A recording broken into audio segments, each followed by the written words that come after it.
So good morning, everyone. Welcome to our Wheel and Anchor webinar about our program, South African Secrets. And very excited to have everyone here today to talk about this program, which is one of my favorite places. So I'm very excited to jump right into this. For those of you who are new to us, who haven't joined us on one of our webinars this morning, just a couple of logistics topics. First of all, if you want to communicate with us at all, then all you need to do is scroll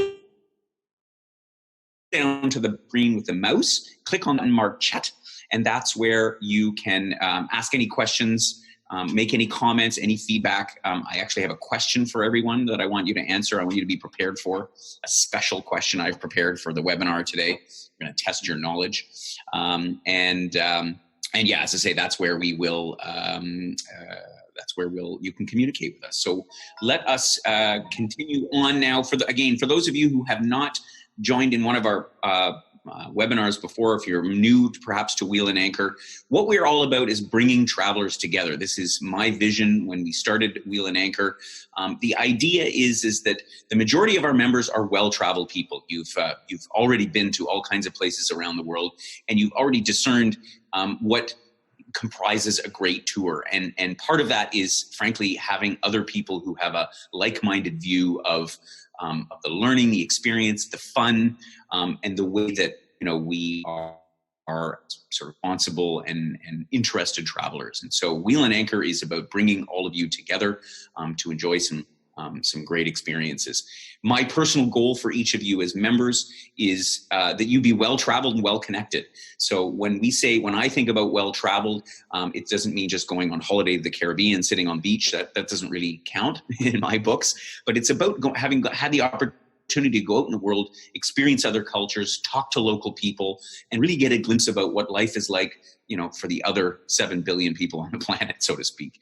And being well connected is, as I said at the outset, it's when we bring our travelers, our members together, you meet other people, you hear about other stories. We've done this through many of our events. I always make an effort to make sure people have a chance to talk about where they've been, because other people get inspired by your travel stories. Let's face it, it's one of the greatest things to talk about. When you're connected with other travelers, it just opens up a whole other world. So that's what we're about today. I'd like to introduce our team. I'm very excited that on our webinar today that everybody is actually here. So both Joel and Cassandra want to stick their heads in the camera so that they can see that they're actually here, because it's an auspicious occasion that we're all in one room.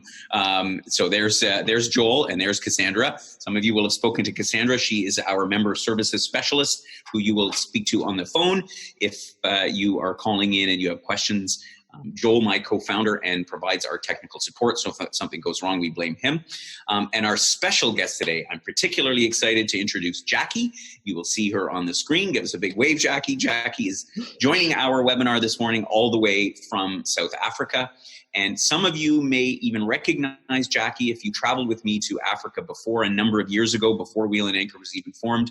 We were blessed to have Jackie as our local guide, and she is one of the most fun, knowledgeable, exciting people into her country. So anyway, Jackie, I hope I'm not boosting your ego there too much, but very excited to have Jackie, and she'll give us a little flavor of what South Africa is like from her perspective. Our plan today, it's all about all of us, myself included, who are curious about the culture of South Africa, and not just the culture, but the incredible landscapes, the flora, the fauna, the food. I'm going to tell you about the food, because what's one of my favorite things about South Africa. I'm going to be your guide today together with Jackie. So I'm very lucky that we have Jackie here, and we are going to be taking a look at South Africa and our destination in November of 2020, actually. See, it says October there. So that's the first mark for Joel. So let's take a look. I think we all know where South Africa is, of course, at the very bottom of Africa. You can see it on the map behind me down here. A lot of people don't South Africa and how it is quite different than pretty much any of the other countries in sub-Saharan Africa. So we'll go into it in a little bit more detail. But specifically in South Africa, we're going to be focused on the South Coast. So we're going to start our program in Cape Town, again, a city that I'm sure you'll be sure you'll be familiar with. At least you've seen a picture of Table Mountain and so on.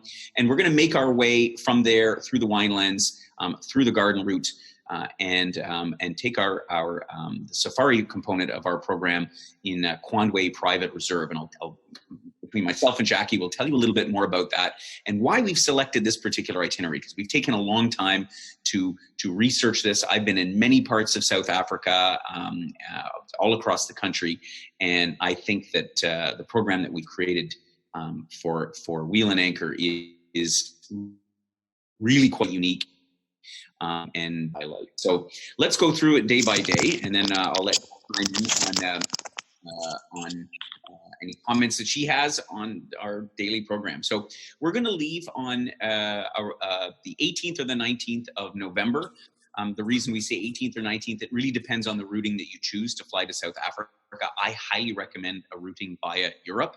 It just breaks up 2 long flights. Let's face it, it takes a long time to get there. Your average flight time, depending on where you're coming in from in Canada, is going to be between 20 and 30 hours. So it's a long way, but it's worth every single mile.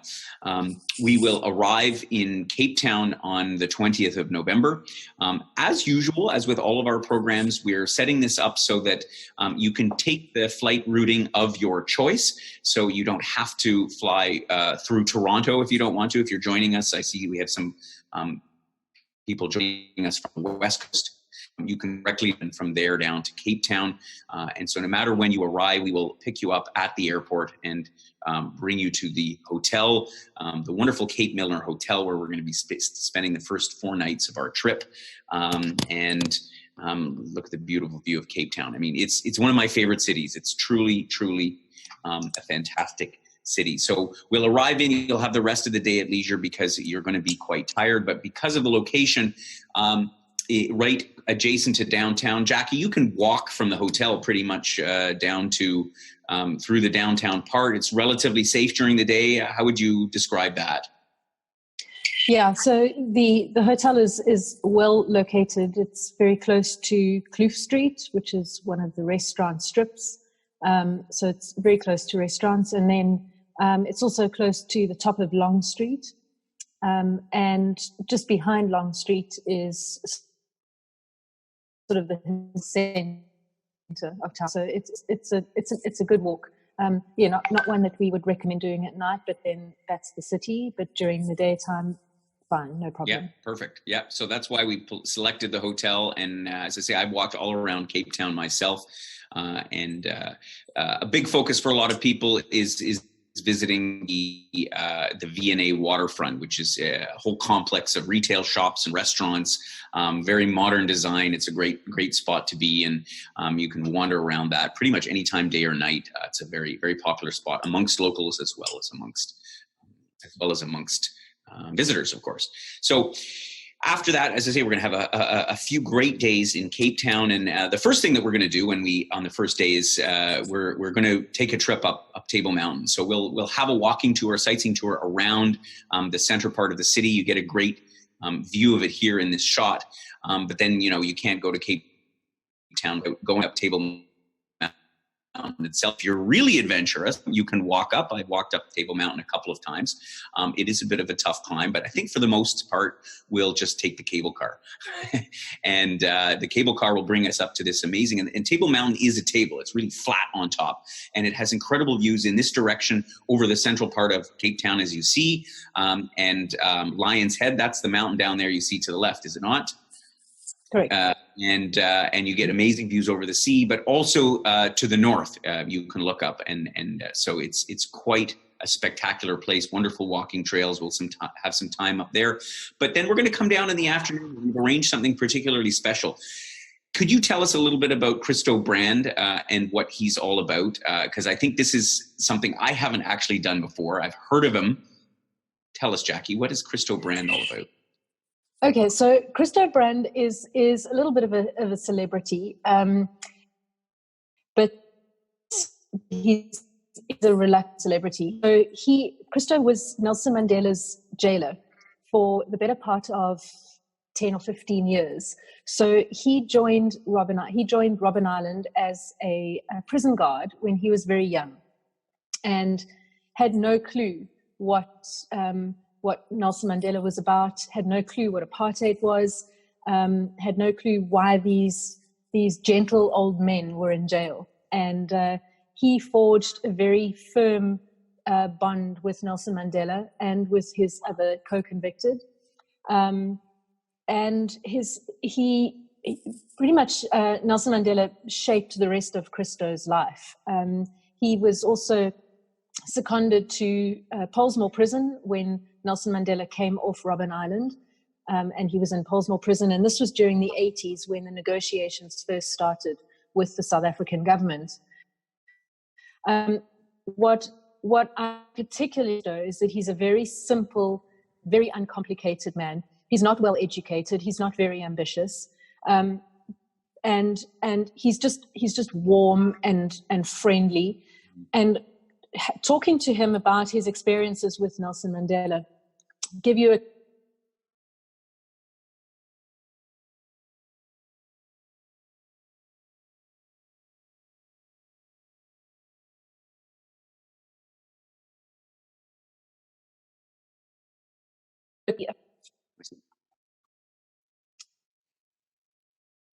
I can still hear you. Yeah, okay, fine. Keep going, Jackie. Okay. Yeah, it's here? Okay. Sometimes we have little internet glitches, but should be okay. So it's a great cool. story. I love it. Please keep going. Well, what I particularly like about his story, so we normally will interact with Christo. We'll invite him for some drinks, and he will tell us a story. And what I particularly like about his story is, if you've read Nelson Mandela's Long Walk to Freedom, and you know the story of apartheid, and you know the story of Nelson Mandela, you'll know that it's a very violent story, and it's very heavily political. And Christo's experience and the story that he will tell us of Nelson Mandela is a story of humanity and of the lives of these gentle old men who, while they were political activists, they were in prison, and so they were completely cut off from everything that was happening in South Africa. So while the country was burning and people were being thrown in jail, the leaders of the resistance were playing ping pong with each other and tending their vegetable gardens, and that's the side of the story that you hear from Christo. Yeah. In addition to some of the other stuff. And it's a wonderful insight into a very human side of Nelson Mandela.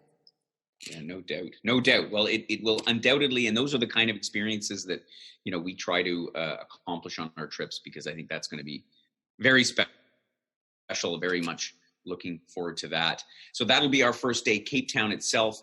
The next day, of course, yet another highlight of our trip. Every day is a highlight. We're going to head down to the Cape of Good Hope, which a lot of people think the Cape of Good Hope is the southernmost point of Africa, which it actually isn't. It's the most southwestern point in South Africa, and it is certainly the most famous one. So we're going to drive down there. It's a spectacular peninsula with roads. You get a sense of it from the photo here. There's no forest, so you can see these long distances over the plains, and then you have these majestic cliffs where the Cape of Good Hope, the whole peninsula juts out into the Indian Ocean, it's actually the Atlantic Ocean at this point, because I think the break between the Indian and the Atlantic Ocean is at Cape Agulhas, is it not? It's further south even, right? So,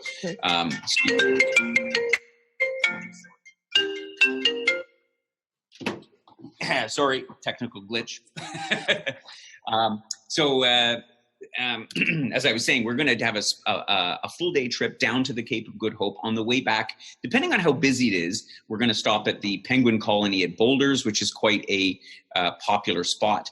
But we have another place to visit some penguins on the following day. So we'll see how it is. But it's really quite amazing to see these unique brand of penguins. They're different than the ones in Antarctica, but they're a lot of fun to watch and to sort of check out as we go along. From after day, then our next day we'll be off to see the Kirstenbosch Botanical Gardens. Now, I actually haven't been there, but perhaps, Jackie, what's special about Kirstenbosch? I've heard about it. I've never managed to go there myself. Well, it's our flagship botanical garden. It was the brainchild of Cecil John Rhodes. Anybody who knows a little bit about the Rhodes Scholarship and the history of South Africa will know about Cecil John Rhodes. Very accomplished man. You'll have to do the tour to find out more. But he had a vision to create this beautiful botanical garden. And what it does is it showcases indigenous plants from all over Southern Africa. So we all know that the Cape Floral Kingdom is the most diverse of all global floral kingdoms. We have over 10,000 different species plants that are native to the area. And Kirstenbosch showcases the Cape Floral Kingdom beautifully, but more than that, it showcases many of the plants that are native to other parts of Southern Africa. It's in the shadow of Table Mountain. It's on the eastern side of Table Mountain, so that's Table Mountain that you can see behind in that picture. And it's 90 acres of manicured gardens. So it's really quite spectacular. It's a nice place to get the heart rate up because it's on the side of the mountain. There's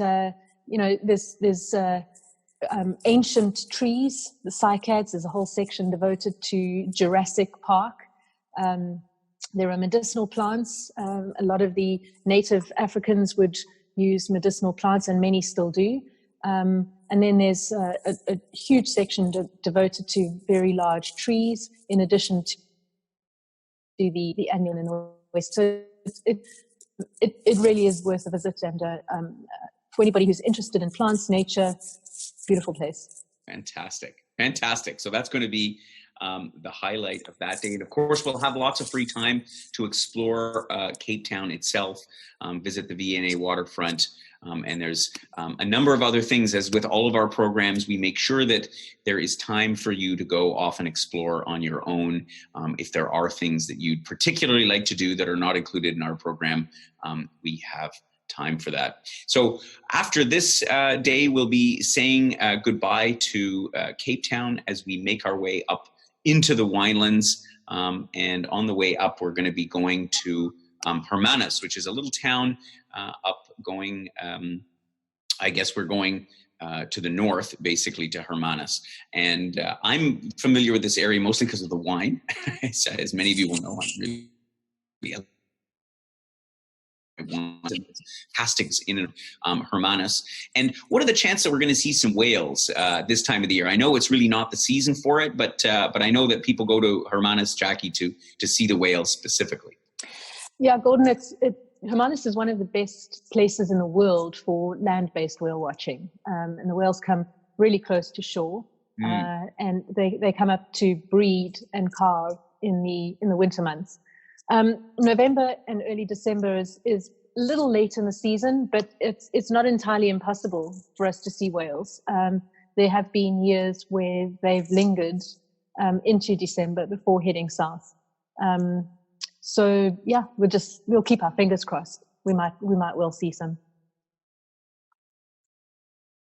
And if we didn't go to see the penguins at Boulders on the way to Cape Point, then we'll see here, which as I think you were telling me, Jackie, it's a lot quieter spot. It's get to be not as touristy as it is over in Boulders. Yeah. That's correct. Yeah, it's a larger colony. It's sort of spread out over a larger area, and there aren't. It's getting a little busier than it used to be in the past, but certainly nowhere near as busy as Boulders. So we can spend some good quality time with the penguin. Perfect. So that's exciting. We will end up that day over in Stellenbosch. And so for the wine lovers in our group, you probably have heard of Stellenbosch before. It is the largest town and the most famous town in the so-called Cape Winelands area.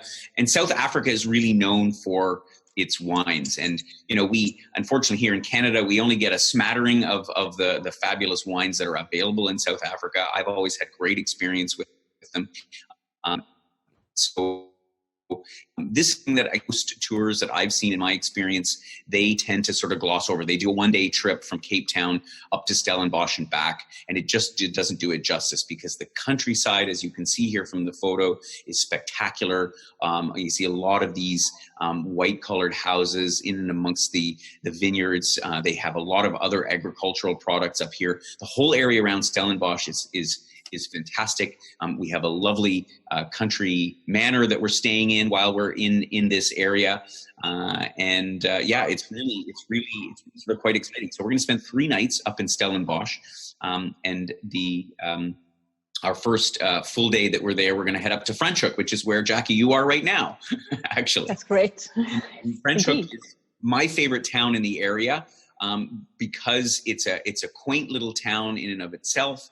And again, you've got olive farmers, you've got other fruit and vegetable farms, and of course the wines. Jackie, what's the highlight for you of being in Franschhoek, and what we can expect to see with our members when we visit? Well, apart from the fact that it's really, really pretty, Franschhoek is sort of known as a food and wine destination. There's some really exceptional restaurants in Franschhoek. For us and for me, we have a number of close friendships with some winemakers, and so we'll be introducing you to some of those people, and just giving you the opportunity to get behind the scenes in winemaking, and just to have a few winemaking experiences with some winemakers. So it'll be a little bit of getting your feet and your hands dirty and enjoying some wine at this. As this is all about the wines in this area, and of course the Stellenbosch, the wines from the Greater Winelands area are really quite highly rated and prized around the world. As with a lot of wine producing countries, a lot of the wines don't get exported. They're consumed right in South Africa. So we'll get a chance to not only taste, but even buy some of the wines that we can then perhaps enjoy along the way during the rest of the trip, maybe even a bottle or two to bring home. What makes the wine special here is, these granite mountains that are super, super old, some of the oldest mountains that you'll find anywhere. In fact, as in the notes there, it's the soils are 3 times as old as the one in Napa. So you can imagine the quality that it brings to the grapes. Pinotage is really perhaps the most popular or the most grown grape, or one of the most grown grapes in South Africa. And I find that the South African Pinotage has a particular, it's like a Cab Merlot type of a thing, but yet it has its own distinctive flavors to it. So I look forward very much to the wines that we'll taste and the food that we'll eat with it. And Jackie alluded to it, I mentioned it. You can't understate how great the food is in South Africa. It is really, in terms of, if you were to compare it, on par with in Canada, it's just way better and much less expensive than dining here. So it's a real treat. And that's why we've included some of the lunches and dinners, but we've also left many open, because I think it's important that you go out and you try some of these places your own. You'll be surprised how reasonable it actually is. So from after we leave Stellenbosch, after spending a couple of nights there, we are going to head now towards the garden route. So we're going to be heading east along the coast, of heading inland. We're going to be heading towards Plettenberg Bay and the whole garden route area. We're staying at a lovely place there, Hunter's Valley Lodge, I think it's called. Again, Jackie, correct me on the name. Yeah. Hunter's Country Lodge. Hunter's Country House. Yes, Country House. Right. Yeah. Very nice. So, and now I must say, this is a part of South Africa I'm less familiar with. I only ever drove through it once many, many years ago.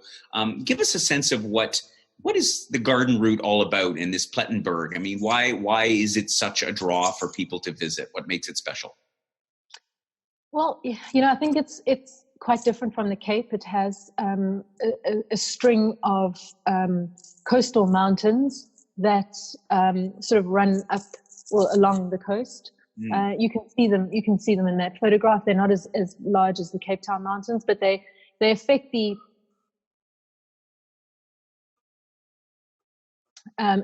climate. And the garden route has this very distinctive climate that's quite different from Cape Town and the wine country. And there's so seaside of those mountains is a thick sort of swathe of indigenous forest, and that's what gives the garden route its name. These beautiful hardwoods like yellowwoods and milkwoods and stinkwoods that have become synonymous with South African Cape Dutch furniture, for example. A lot of it comes from here.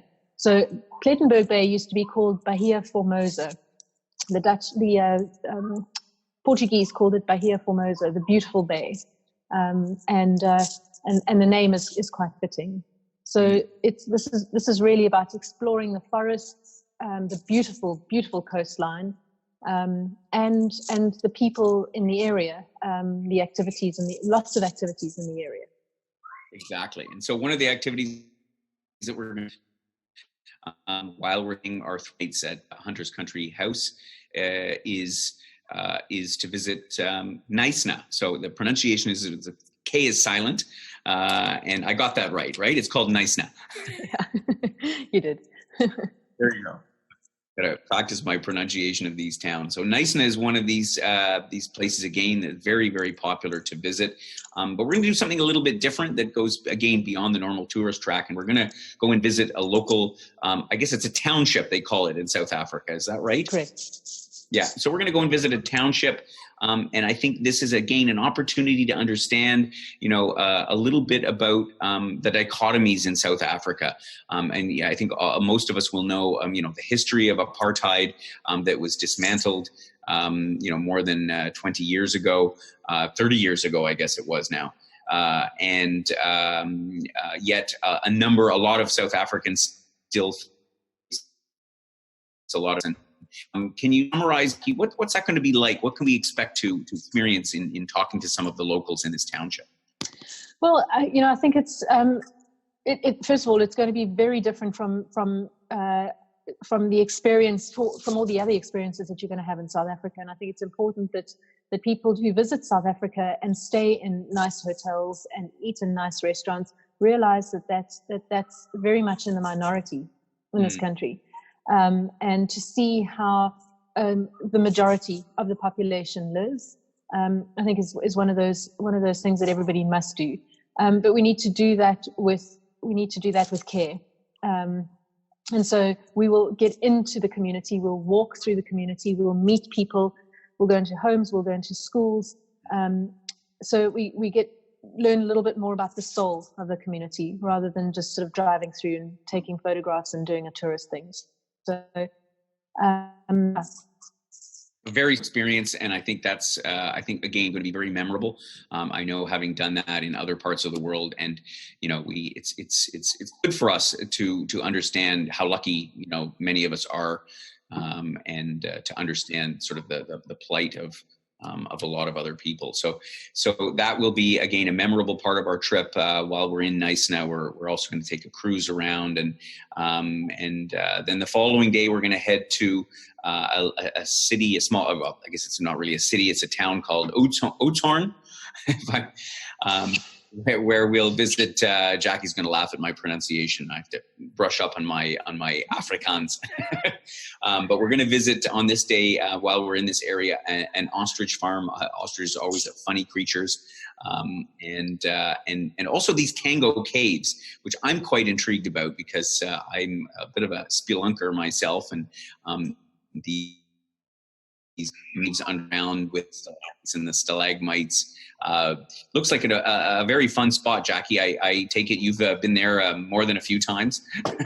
I have, and I have to say, I love caves. I'm not a spelunker. I don't like being in dark places for too long, but these are massive, and the formation of the caves, obviously they're limestone caves, so the formation is really interesting.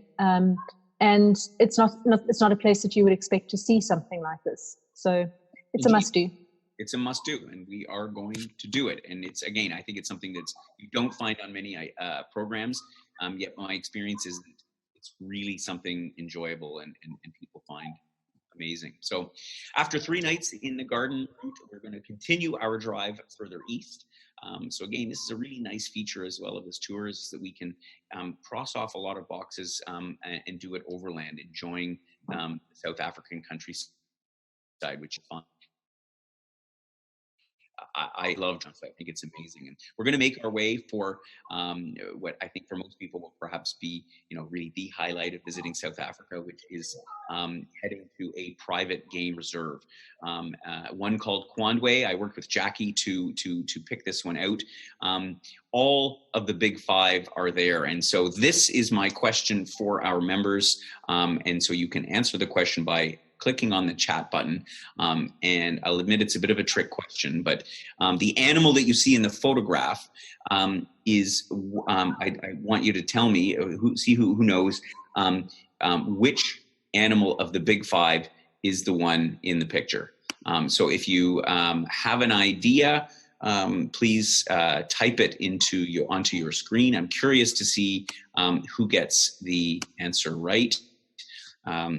And so I see somebody mentioned cheetah. Anybody else answering? Okay. All right. Well, okay. All right. Well, the correct answer is, in fact, cheetah. But the trick of the thing is that actually the cheetah is not part of the big 5. So that was what the trick question was. So it is, in fact, a cheetah, and we will hopefully see cheetahs because they are amazing, amazing creatures, but they are not part of the big 5. So for those of you who don't know the big 5, Jackie, tell us what the big 5 are. I know they are, but Well, so first of all, the reason that they're called the big 5 is that those were the 5 most dangerous animals to hunt, and therefore the most prized animals to hunt. And they would be the elephant, the rhinoceros, the lion, the leopard, and the buffalo. There you go. So that's what the big 5 is. And at Kwandwe, which will be our home for the next nights, this is a beautiful reserve. So I want to explain a little bit. A lot of people have Kruger National Park as being synonymous with South Africa. And it is up in the northeast part of the country, and is quite an icon in and of itself.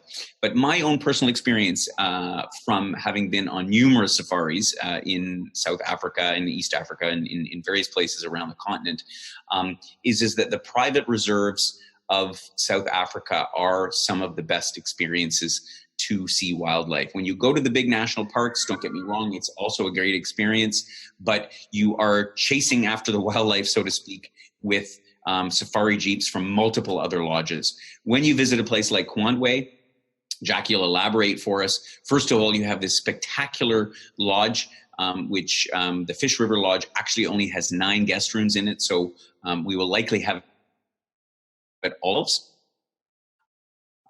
is if you're one of the first 18 to sign up for our program, because that's all we can take. So, which is a nice feature, and you get a sense of the luxury that you experience here at the Great Fish River Lodge in the Kwandwe Reserve.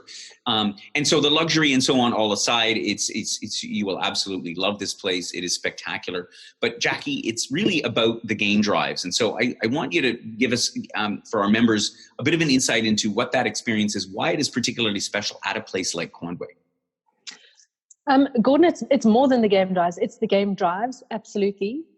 So it's the game activities, the game interactions. In a lot of these private reserves, these reserves have been stocked over time. So, and particularly in the Eastern Cape, most of this was farmland way back. and it was mostly sheep farms.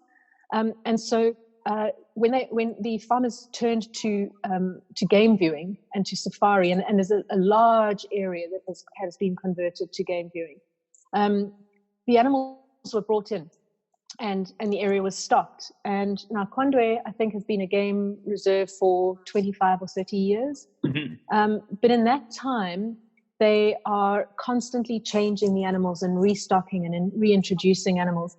And the benefit to us as the safari goers is that those animals are still finding their place, and the interactions that you see between the animals are some of the best and some of the most exciting interactions that you just won't see in a national park where they have, 2 million acres to roam. And so some of the best game interactions and some of the best game viewing that we've had ever has been at Kondwe. So that's one thing is in many of the private reserves around Kruger, if you want to go out for a walk in the bush, you'll just go out for a short walk around the lodge, and you'll be concentrating on the plants and the insects and the poop and the spoor and the trails and things, and that's it.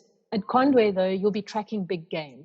So you'll be going on a real walking safari. You saw that photograph with the elephant in front of the walkers.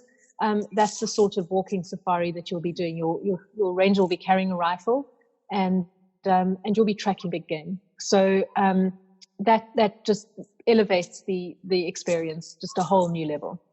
That sounds so exciting. And again, therein lies the difference, and this is why this is a bit different than you'll find on a lot of safaris, and why I was really thrilled that we were able to get some space at Kondwe. As I mentioned, it's not a big place, and the sensor from the picture. This is like where they have outdoor dining. Is this out in the bush, or is this part of the lodge? The picture that we see here. Well, it's out in the bush, but you can see there's a wall around it, so it's an extension of the lodge, but it is outdoors. But that's just one of the dining experiences. Yeah. There are many others that you'll have to be there to see them. You'll have to be there to see them. We're not going to show any more pictures because it's. But I can assure you again that this is going to be a really, really a highlight of the trip. A phenomenal experience. And the 3 days that we'll spend there, just take us briefly through, Jackie. What does a typical day look like? I know it starts early in the morning with a game drive, but what specifically to Kondwe, what can we sort of expect to do during an average day there? Well, normally you would be woken up in the morning early. You're normally woken before sunrise, and in November, that would probably be around 5:30. You'll have a cup of your choice: tea, coffee, hot chocolate, and maybe a couple of biscuits, and then you'll be heading out on safari. You'll be out on safari for probably 2.5 to 3 hours, depending on what you see. You'll have a coffee stop along the way, and then you'll come back to the lodge for breakfast. You'll have a big slap up breakfast, and then if you wanted to go out for a walk, a bush walk in the morning, you can do that. Otherwise, there's a spa. You can have some spa treatments, lie by the pool. There's a gym, or if you just want to, there's a wonderful library as well. And again, because we would more than likely have a full lodge, we'll have the attention of all the rangers. So there'll be a number of activities that we can set up for ourselves. And then you'll have lunch, some siesta time, then afternoon tea just before you go out your afternoon safari. And that might be, because we have 3 nights there, your afternoon safari could be a boat safari. There's a beautiful river, so we might go down and they have a pontoon boat. So we'll spend some time floating up and down the river on the pontoon boat. Maybe see some hippos. Definitely do some birding, and come back for dinner. And then after dinner, we might go out for an evening game, a night game drive, where we go and look for the night animals. Yeah. And that's another thing that differentiates one of these private reserves from the Kruger Park. Obviously, in a national park, you can't go out after dark. So that would be a typical day, and every day would be a variation on that theme.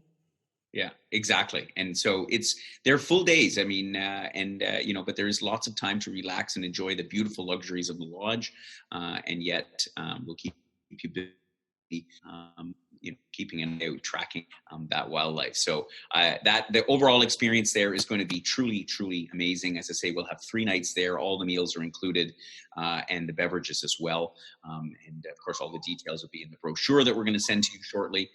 After we leave, then the South Africa portion of our trip will come to a close. We'll drive from Kwandwe back to a little city called Port Elizabeth.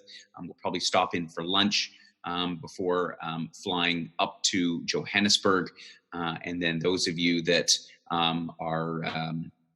wish to fly home, then the main part of our program, South African Secrets, will end in Johannesburg, and you'll take an evening flight back to Europe, or if you choose to go on the other route via the US to get back home.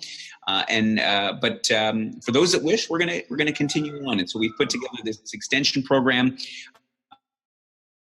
We are still playing this a little in terms of, when I say playing, in terms of putting together the best experience for an extension program.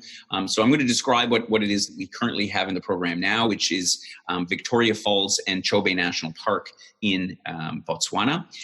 And so what we'll do for those of you joining us on this program is we'll stay overnight in Johannesburg because we'll arrive later in the afternoon, and the flight up to Victoria Falls is in the morning. So we'll stay overnight at a lovely hotel not far from Johannesburg International Airport.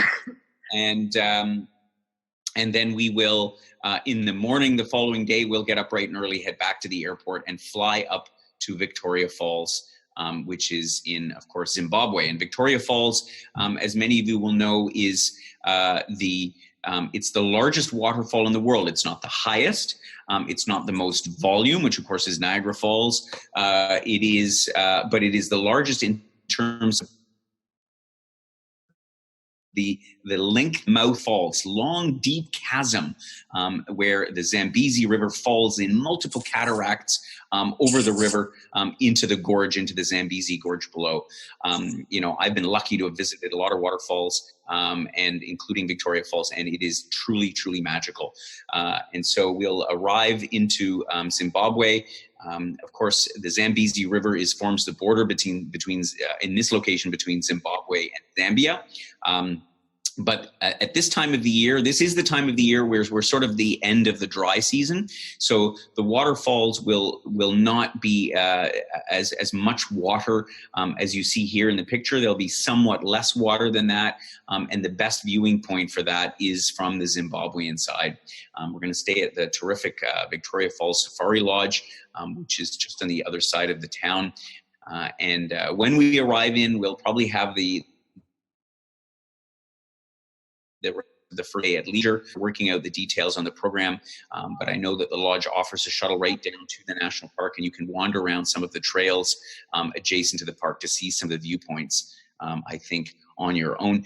We'll spend 2 nights here in Victoria Falls. Jackie, what else might one do while we're in Victoria Falls? So we're going to obviously have some guided tours. We're going to have a boat trip on the Zambezi above the falls. And we're also going to have a indigenous evening of music and entertainment and so on. What else can one do in the free time that's there? Because I think there's a lot of options. Maybe you can enlighten us on a few. Yeah, so there's Victoria Falls is the Queenstown of Southern Africa. So for those who like their adrenaline, lots of adrenaline activities, bungee jumping, whitewater rafting. For those who would like a little bit more of a sedate option, getting above the falls in a helicopter is always a treat. Otherwise, there's a number of other safaris that you could do in the area, but the village itself is really quite pretty. It's a great place to shop for souvenirs. Zimbabweans are master carvers and sculptors, so Victoria Falls is always a favorite place for shopping. Yeah, I have very fond memories of having been there. I think I was also there for a few days and did a myriad of different activities. And, I felt like I could have spent a week. So there's lots to do. And yet, as I say, taking in the falls themselves. In fact, the thing that I did that was most memorable that I think is possible at the end of November is you can actually swim in what's called the Devil's Pool, which is a little pond in the river, literally right at the edge of the waterfall. In fact, I probably should have put that photo up there, but it's really quite an exciting experience. So one of the many things that we'll do while in Victoria Falls, it is, I think, one of the offenders of the world. I think it should be. It's quite a place. So we'll spend a couple of nights in Victoria Falls. We'll have a good 3 days there because, of course, we'll arrive midday on the first day. From Victoria Falls, as I say, the current plan for our extension program is to visit Chobe National Park. So Victoria Falls is right on the border between Zimbabwe, Zambia, Namibia, and Botswana. There's 4 countries that meet there. We're going to be heading across the border. It's not too far of a drive. I think it's about an hour, Jackie, to get to Kasane, which is the border to Botswana. And we will then cross over the border and head for Chobe National Park, which again, currently we're looking at a lodge either directly inside the park or immediately outside the park. Either way, Botswana is something different. The safari experience is different altogether. For me, the most striking difference was the fact that you are you do a lot of water-based activities because you're in the Zambezi River Basin, a lot of wetlands. So you go by pontoon boat. So what's that like, Jackie? I mean, how is that experience a bit different? So that I think the boat safari on the Chobe River is one of my favorite things to do, and it's one of those activities that always pleases, particularly at this time of year. If the rains haven't really started, you'll find lots of elephants in the area. They often come down in the afternoon. We normally do the boat cruises in the afternoon because that's when the elephants come down to drink water, and many of the other animals will come down to the river to drink water. The river is sort of the lifeblood of the Chobe National Park and northern Botswana. So this is a wonderful place to catch a lot of game. And as you say, the lodges are well placed to be in the position to catch that game early in the morning and up until late in the afternoon. Perfect. Yep. As I say, for me, the favorite was the crocodiles. It's like literally these boats come right up and you see this giant crocodile who looks like he could eat you in about one bite. And to be like literally a meter or two away from these things it's fabulous. So that's what I like about Chobe. So our current plan is to spend 3 nights in the park, doing a combination of water-based safaris, so on pontoon boats like we saw in the last picture, as well as on land, to see, again, a bit of a different diversity of animals that we might otherwise see. Is there a better chance to see hippos here, I think, because of the water, or Yeah, lots of hippos, lots of hippos. Yeah. And hippos are not so easy to see because when you're on land, you kind of have to stay far away from them because they're the most dangerous. But when you're in the boat, I think they don't generally go after the boats, right? So should be pretty safe. It has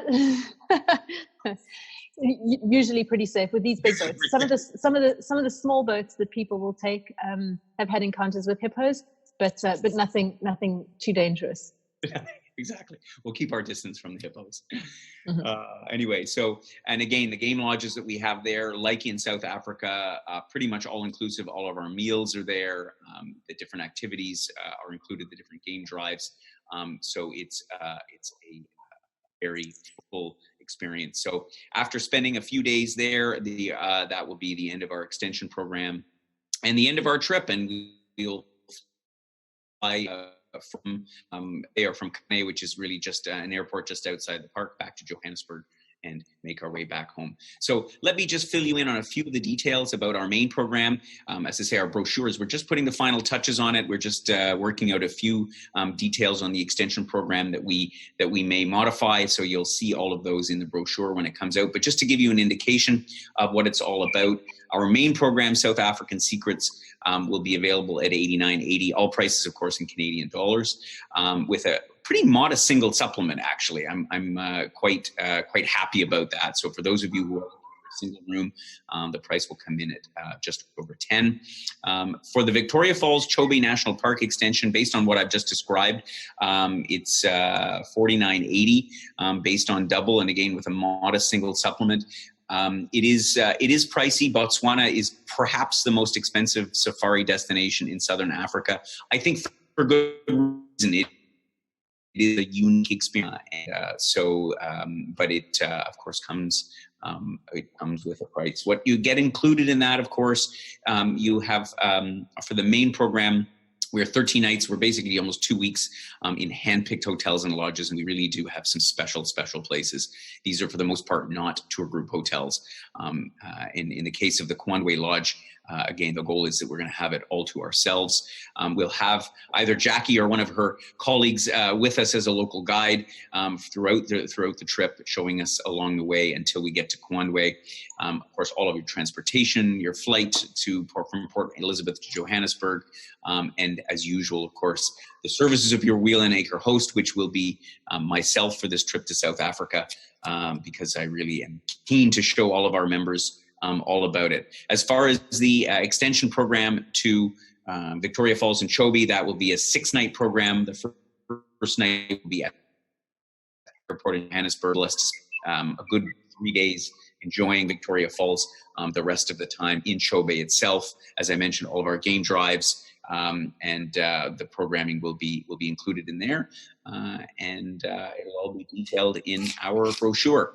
In terms of what's not included, of course, the international airfare, which I'll talk about in just a second, insurance, and any other beverages or meals that we don't list in the program. And as many of you will know, my philosophy is we include generally 2 meals a day, in some cases 3. At the lodges, we always have 3 meals a day because you can't exactly go wandering around looking for a McDonald's. But the rest of the time, it's great to go out and sample South African cuisine in these different restaurants. There's so many great places to choose from that is important to me, that you have the chance to do that on your own. As far as the airfare is concerned, as you know, we've now moved to a model where the airfare is separate. Because we have a lot of it, not everybody wants to have to fly to Toronto in order to be able to get to the destination. So you can choose your own routing with the assistance of Cassandra and our team here. And so currently the price points for to and from South Africa are really quite reasonable, actually, at the moment. I mean, these prices may change, but I think that we can expect that they will be roughly in this range, around $1,000, which is pretty good. To get all the way to South Africa. So now let's. I see we've been on this webinar for 50 minutes already, but a number of questions have come in, and so I'd like to. Joel's going to give me the member questions, and yeah, if you do have any questions about anything you've heard, questions of me or for Jackie, then please do let us know. And yeah. Let me just pull up the question box here. Of course, the question we always get from Teresa in Windsor is, what's the weather like? Jackie, what's it like at this time of the year? You mentioned briefly that it's the low season, but I think it's a good time of the year to go. Tell us. Well, it's coming out of winter. It's early summer. Of course, we have different weather in the Cape versus further north in Zimbabwe and Botswana. So what it means is that we're going into the dry season in the Cape. It could be windy, but often November is not windy. It'll be warm, so we're looking at about probably 28 Celsius. And during the day, and then when we go further north, November is normally the month where the rain where it starts to rain. So it's not in the middle of the wet, rainy season.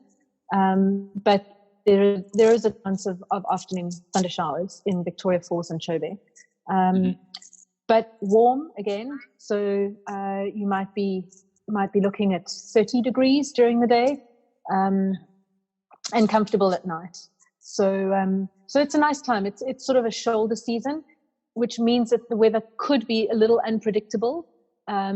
So what we would probably recommend is that you prepare for all occasions. You prepare for hot weather, you prepare for wet weather. But we can pretty much safely say it won't be cold. It'll be a lot nicer than it is in Canada at the end of November. Let's put it that way. That is the truth. That's probably the one thing you can be sure of. Yeah, for sure. Okay, great. So one more question here was John asked, do I need any vaccinations? So I've got a couple of answers for that. I'm sure Jackie has a perspective on it as well. Well, first of all, don't need advice on vaccinations. You do need to consult with your personal physician or a travel medical clinic. Personally, I would say you should make sure that all of your regular vaccinations are up to date. Beyond that, I think the big question people have is about malaria. So I think most doctors will tell you if you're going to South Africa, regardless, is that you need to take malaria prophylaxis. Do you have any thoughts on that, Jackie? So if you're only doing the South Africa program, you do not need malaria prophylactics. There is no malaria at all in the Cape, and there's no malaria at all in the Eastern Cape in Kondwe. So if you're only doing the South Africa portion, no need for malaria prophylactics. If you're going up to Victoria Falls and Chobe, then it would be a good idea to put yourself onto, have your travel clinic put you onto a prophylactic. If you don't like the malaria drugs, then you need to be very sure that you wear long pants in the evenings, socks, and have some good insect repellent. Please, no insecticide. So definitely, if you're doing the post trip, then consider malaria. Yeah. Okay. Great. And as I say, all other advice officially you should get from your physician or your travel medical clinic. I got another question here from Mary. How likely is it that we'll see all of the big five? That is a good question. It is. I always say it is wildlife. You never know; they're wild. And so I would say, my experience, Jackie, you'll tell us yours from Kondwe. My experience is that you're guaranteed to see elephants. You're highly likely to see buffalo and lion at some point.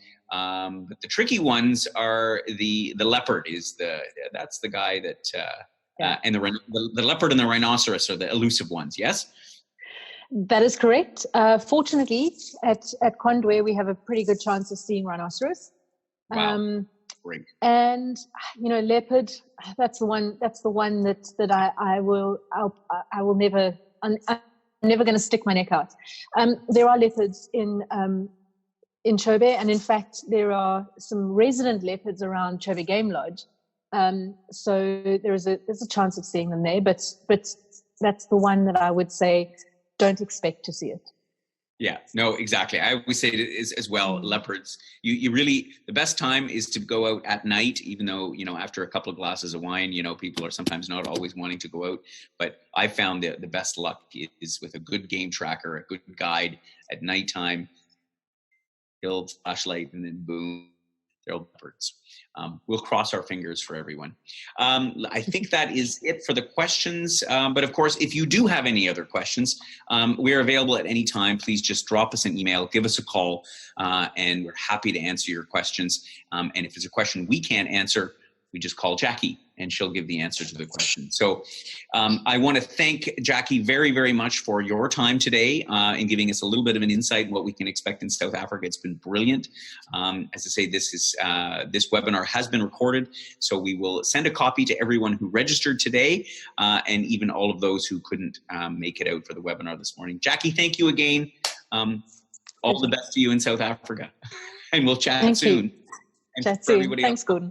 Thank you, Jackie. Have yourselves a wonderful day, and thanks for joining our South African Secrets Wheel and Anchor webinar.